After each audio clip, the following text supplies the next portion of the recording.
trama golpista bolsonarista. E a narrativa deles é que o Fábio Chó está a serviço do Alexandre de Moraes. Eu queria lamentar o ministro Fux votar contra as medidas cautelares impostas pelo Alexandre de Moraes ao Bolsonaro. Eu queria entender até hoje como o PT indicou esse magistrado, sinceramente, porque é muito oportunismo.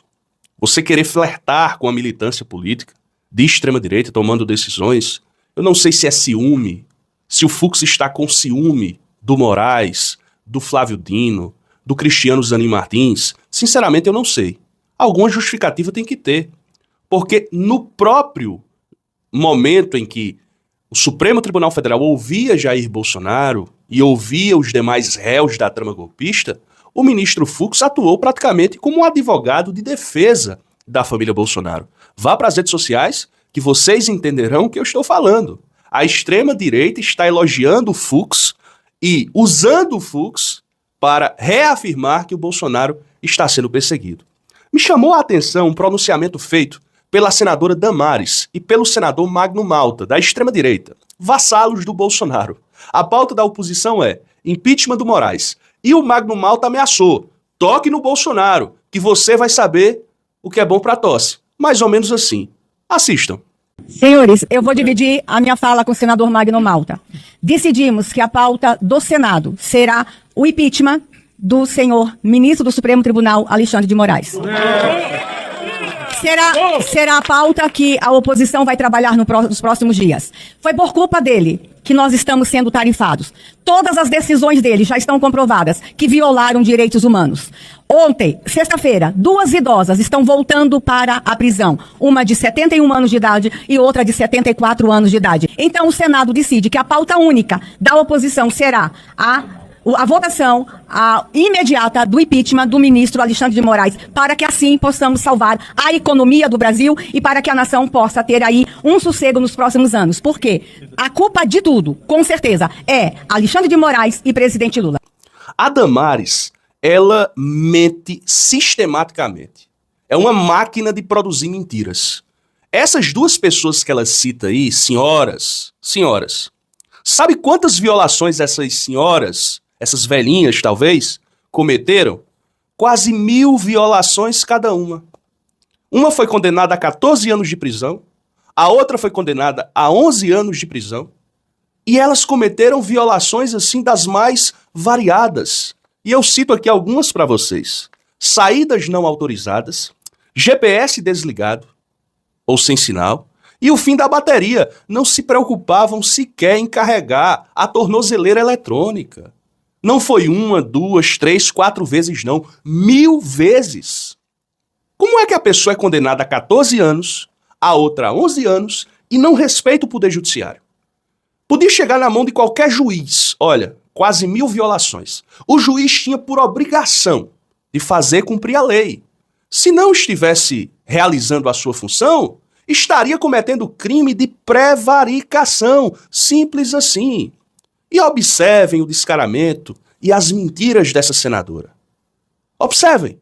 Ela foi, juntamente com a senhora Michele Bolsonaro, uma das que encamparam o chamado charlatanismo religioso nas igrejas. Damares ia para o púlpito das igrejas na campanha eleitoral para mentir desenfreadamente. Olha só esse vídeo que está viralizando na internet. Essa entrevista foi prestada no programa do Bial e mostra o grau de periculosidade e até conduta criminosa, entre aspas, porque você mexe com a fé das pessoas, dessa senhora chamada Damares. Assistam vocês aí. Teve um caso grave de teoria conspiratória propagada por uma ministra, ex-ministra Damares Alves, cuja fala foi classificada pelo Ministério Público Federal de mentira e desinformação. Como é que você se sentiu, Aba, vendo essa história sendo espalhada no púlpito de sua igreja? Era um sábado à tarde, tinha várias crianças na plateia e ela, de maneira sórdida, macabra, descreveu cenas de abuso sexual infantil que são irreproduzíveis. Eu que atuo com proteção de crianças, a gente tem uma rede de psicólogas no nosso mandato, a gente tem tanto cuidado para não dar gatilho. São falas que, se você vai tratar aqui no seu programa, você coloca uma tag, cuidado, pode ter gatilho. Ela simplesmente ignorou isso, mostrando uma completa insensibilidade com o tema. Além disso, ela instrumentalizava ali as tragédias, as barbáries das infâncias para um projeto de poder. É curioso que ela falou isso no segundo turno da eleição. Ela foi ministra por 4 anos. Ela não tinha trazido essa história à tona. Quer dizer, então, que as tragédias das crianças são meramente eleitorais. E aí, naquele contexto, eu tava muito ofendida, muito magoada com o que estava acontecendo, porque aquele governo tinha zerado o investimento em enfrentamento ao trabalho análogo à escravidão, diminuído em 90% o enfrentamento à exploração sexual infantil. Então, assim, defesa de criança, você faz no orçamento. Defesa de criança, você faz destinando verba para fazê-lo. Do contrário, você usa a fé, o medo, os temores para se perpetuar no poder. Então, é um uso equivocado da fé, é um uso equivocado das crianças, é um uso equivocado do púlpito e uma percepção completamente perversa e arrogante do que é o povo de Deus. Porque subir num púlpito para mentir descaradamente para uma igreja, para manter essa igreja refém de um imaginário de terrorismo moral, é a maior prova de que essa pessoa desrespeita completamente o corpo de Cristo, porque a Bíblia manda a gente renovar nossa mente pelo conhecimento da verdade. Agora eu queria saber do senhor Eduardo Bolsonaro se ele não está, por exemplo, pensando no futuro. Porque pelo que nós estamos observando, o Donald Trump se encontra em derrocada total nos Estados Unidos. No início do mandato, ele conseguiu um feito para poucos: jogar a população dos Estados Unidos inteira contra ele. A desaprovação do Trump só tem aumentado, pesquisa a pesquisa. Nos primeiros meses de mandato, onde ele poderia se firmar como uma liderança importante. Mas não, senhores.